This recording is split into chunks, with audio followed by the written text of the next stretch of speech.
ضابطہ مالک الملک نے اپنی بارگاہ میں رجوع کرنے والے اور توبہ کرنے والوں کے لیے بیان کیا۔ اللہ کو یہ بہت پسند ہے، بہت پسند ہے، اور وہ گناہ گار اللہ کو اور زیادہ محبوب ہیں جن سے غلطی ہوتی ہے، اور غلطی پر جب احساس ندامت ہوتا ہے تو جو سوز و گداز نصیب ہوتا ہے نا گناہ کے بعد، اور وہ توبہ کرتا ہے، یہ گناہ گاروں کو جو مقام اللہ پاک عطا فرماتا ہے وہ نیکوکاروں کو بھی نہیں عطا فرماتا، نیکیاں کرنے والوں کو بھی یہ عطا نہیں ہوتا۔ یعنی ان کی گناہوں کو نیکیوں میں تبدیل کرنے کی صورت جو ہے یہ توبہ کرنے والوں کو نصیب ہوتی ہے، اور توبہ کا معنی ہوتا ہے یو ٹرن لینا۔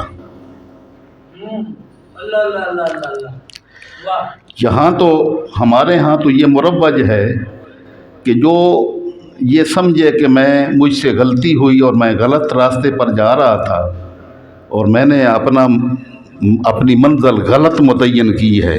اور وہ وہاں سے یو ٹرن لے کے رجوع کر لیتا ہے، تو ہمارے تو سیاستدان کہتے ہیں اس کو تو سیاست کی الف بے نہیں آتی، یہ کیا ہوا کہ یہ یو ٹرن لے؟ سیاستدان تو وہ ہے جو اپنی اس غلطی پر ڈٹ جائے اور کبھی واپس نہ آئے، تو وہ سرخرو اور کامیاب ہوتا ہے۔ اللہ کی نظر میں جو یو ٹرن لینے والا اپنی غلطی پر ندامت کے آنسو بہاتے ہوئے اپنا راستہ چینج کر کے اصل منزل کی طرف رجوع کرتا ہے، وہ اتنا پسند ہے، اتنا پسندیدہ ہے کہ اس کی گناہوں کی کیفیت کو بھی مالک نیکیوں میں تبدیل کر دیتا ہے۔ نعرہ تکبیر، نعرہ رسالت۔ آقا علیہ السلام نے فرمایا کہ جو مومن اللہ کی خشیت میں اپنی غلطی کے اوپر احساس ندامت میں آنسو بہاتا ہے، ما من عبد مومن یخرج من عینہ الدموع من عینیہ الدموع، وہ بندہ مومن جس کی آنکھوں سے ندامت اور توبہ کے آنسو بہیں، اور وہ آنسو آنکھ سے نکل کر اس کے گالوں پر آ جائے، تو وہ ایک آنسو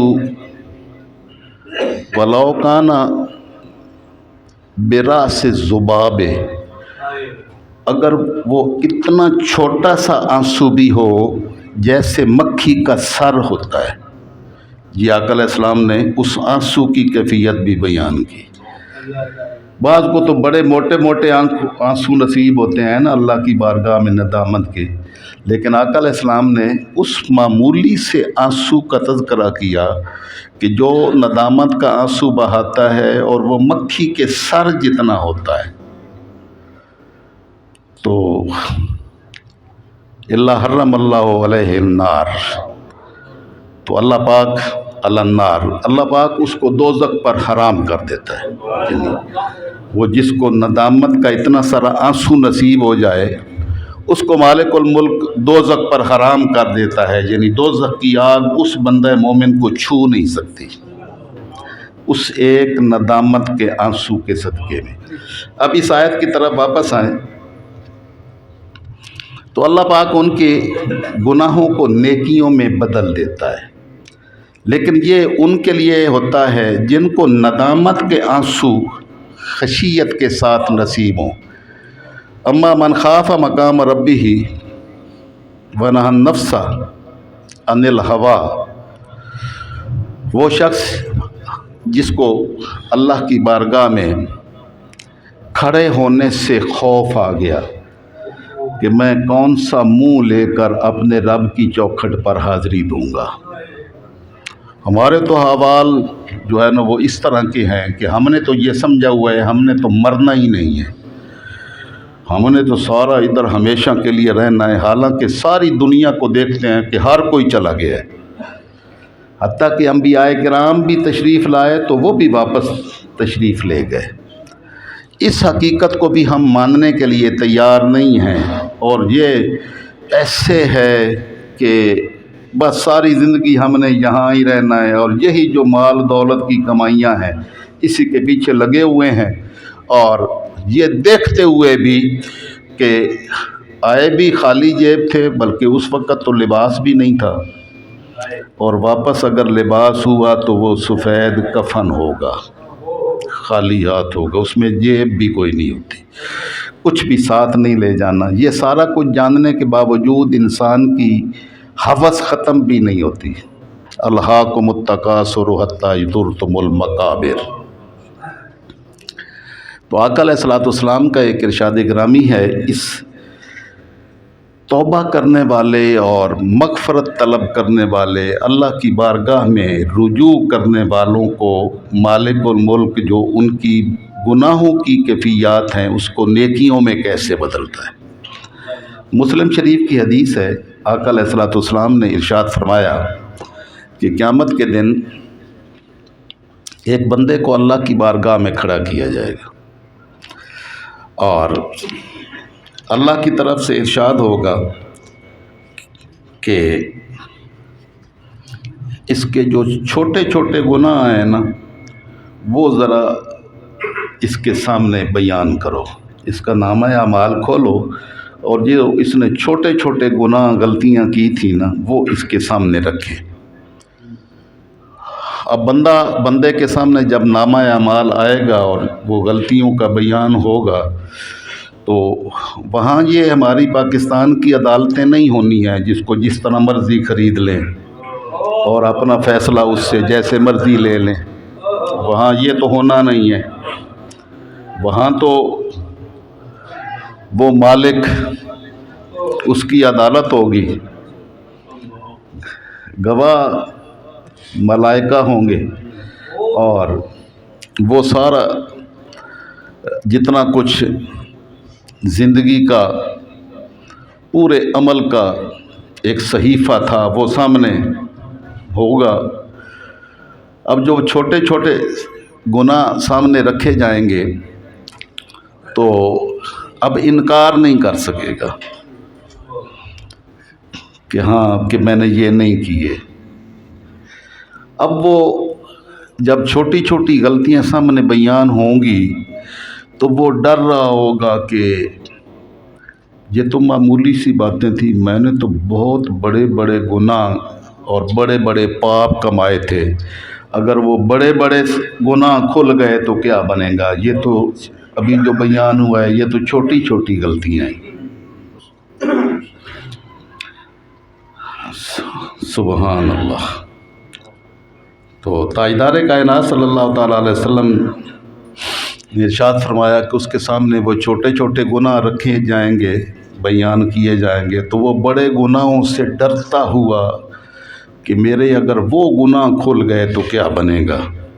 یہ تو چھوٹے چھوٹے گناہ سامنے لائے جا رہے ہیں۔ سبحان اللہ۔ کبیرہ گناہوں کو مخفی رکھا جائے گا، صغیرہ گناہوں کو بیان کیا جائے گا، چھوٹے چھوٹے گناہ۔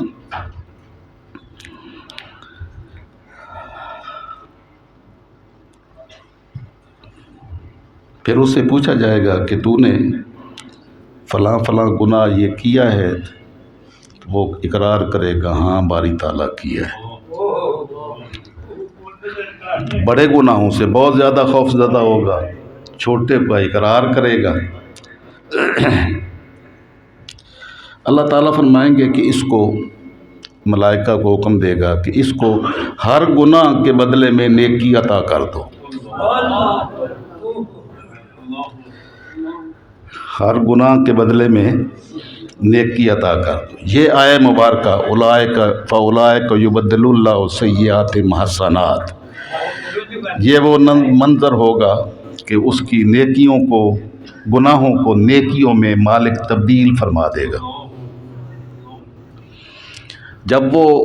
دیکھے گا کہ میری تو اس صغیرہ گناہوں کو نیکیوں میں چینج کر دیا گیا ہے، تبدیل کر دیا گیا ہے، اور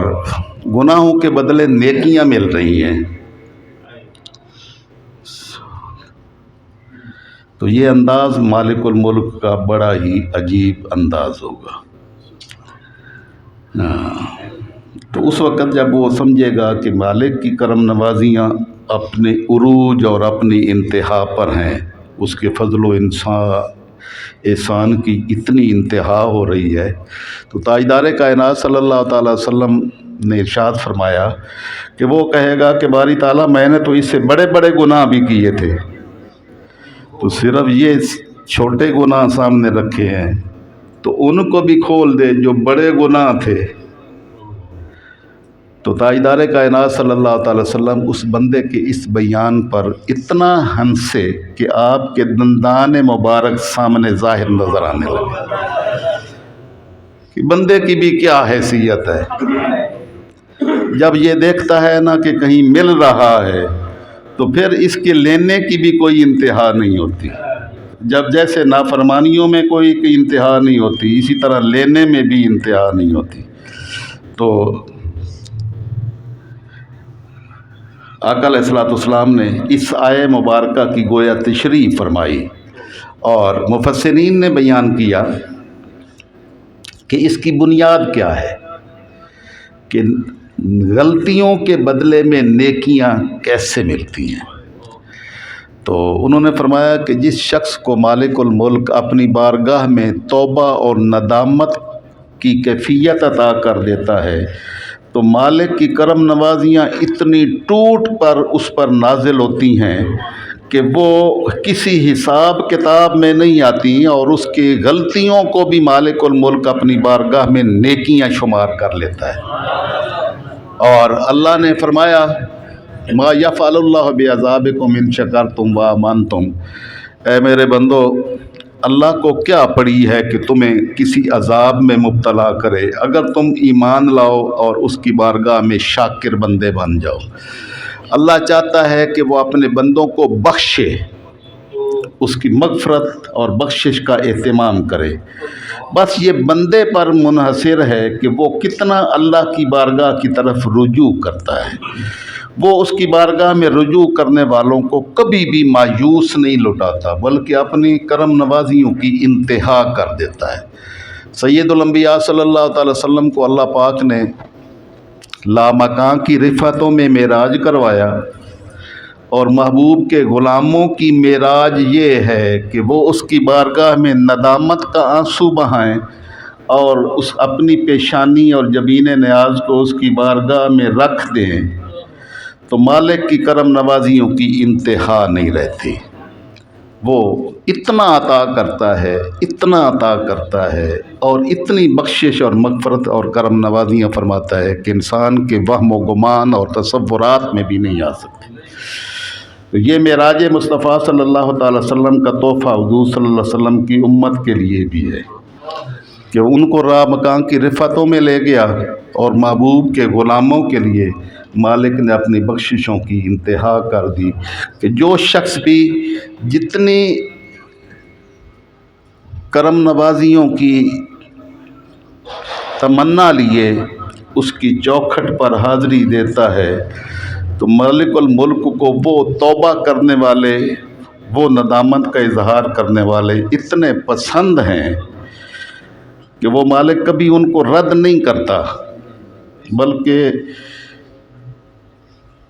ایک لمحے میں ہی سارے سفر طے کروا دیتا ہے اور اپنی بارگاہ تک پہنچاتا ہے۔ آج بھی در کھلا ہے رب کریم کی بارگاہ کا، جو بھی ان کو سمیٹنا چاہتا ہے اس کی رحمتوں اور احسانات کو، وہ صدق دل سے اپنے آپ کو اس رجوع کرنے والوں میں شامل کرے۔ تو آقا علیہ السلام نے فرمایا کہ جو شخص ہماری بارگاہ کی طرف رجوع کرتا ہے اور ایمان لاتا ہے تو ہم اس کو شروع ہی 10 گنا سے کرتے ہیں، 700 گنا اس میں اضافہ کرتے ہیں، پھر 1400 گنا جتنی اس کو نیت کا حسن نصیب ہوتا ہے 1400 گنا کرتے ہیں، پھر بغیر حساب کتاب کے کرتے ہیں، اور پھر یہ ہے کہ جب اس کی ندامت کے آنسو اتنے صدق اور اخلاص کے ساتھ ہوتے ہیں تو ہم اس کے گناہوں کو بھی نیکیوں میں بدل دیتے ہیں۔ وما علینا الا البلاغ۔ اللہ کا یہ خصوصی کرم ہے جو اللہ کے محبوب صلی اللہ علیہ وسلم کے صدقے میں آپ کے غلاموں کو نصیب ہوا ہے۔